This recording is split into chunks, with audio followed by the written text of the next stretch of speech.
Hi guys, I'm Michelle. This is my wheelchair Betty, and you're watching Rebelwheels NYC. And today I'm going to talk about the beautiful moment that occurs sometimes in life when you find your peoples. And it is a beautiful, beautiful thing. It's happened twice to me in the last month or so. Actually, since I've been doing this YouTube show, I've been finding more people where I'm like, oh my god, you too? And they're like, ah, you too? And it's just like, my peoples. I'll give you two examples. So one of the reasons why I'm wearing this cat hat, besides the fact that I have not washed my hair, and that frankly, if I washed my hair, I wouldn't have the spoons make this video. That's the reality of the situation. Plus, this hat is very comforting to me, and it's been a really heavy week. And I'll put links in the description and whatnot. But for those who don't know, there was an ableist hate crime that took place in Japan, where a highly ableist person who felt that the world would be better off if all disabled people were euthanized and killed and did not exist, went into a facility where disabled people live, where this person used to work actually, with a knife, and tried to kill everybody, and he killed a number of people. And I wrote an article about it. I'll put a link to the article in the description. What was I gonna say? I'm not cognizant of my best either, so if this video doesn't make any sense, heads up. But what's also been tricky, in addition to that, is that I have found, or so it seems, that I grieve at a different pace and have a different way of grieving than other people. And it kind of felt like a lot of people were grieving at the same pace and at the same way, and were kind of able to bond because of that. And not that there's any right or wrong way to grieve, but in mine, in terms of processing, just felt like this is basically how I grieve, or how I have been grieving in the process, and here's the explanation of it. I have a plate, and whatever I'm dealing with at the time is on the plate. So when the tragedy happened, my plate was already pretty full, and I was kind of doing daily maintenance and kind of lots of self-care to keep myself out of the rabbit hole of depression. Oh, are you depressed because you're disabled? No, I am depressed because systemic ableism is fucking up my shit. Don't get it twisted. Don't get it twisted.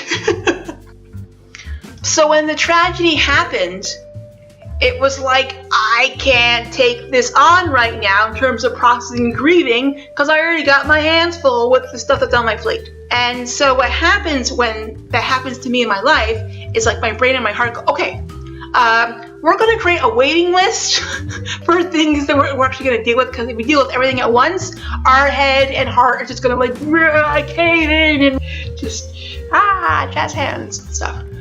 I don't know why jazz hands is involved, but it is, so deal with it, what? So it's like, okay, so you and you come, let's step forward, we'll now deal with you and process you and but tragedy, we're gonna need you to wait for a couple days because we already have a line here. And it kind of seemed like no one else grieved that way and processed that way until I was talking to another disabled YouTuber. Shout out to Victoria, thank you for existing.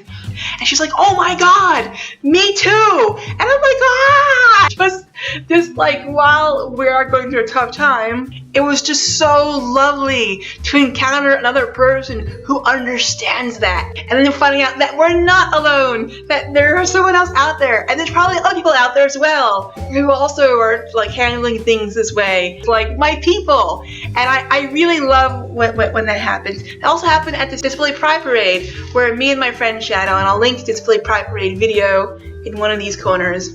And one of the reasons why me and her have become friends, besides the fact that we're both hardcore geeks, we're also queer, represent, we're both artists and writers, very creative people, is that also she is another person who is prone to cognitive impairment due to her disability. but it's also fairly high functioning. And like whenever I say, well, I'm prone to cognitive impairment, people always associate that with like the low functioning end of the spectrum. And there's nothing wrong with being low functioning, but that's not where I was at. It's like, where is everyone?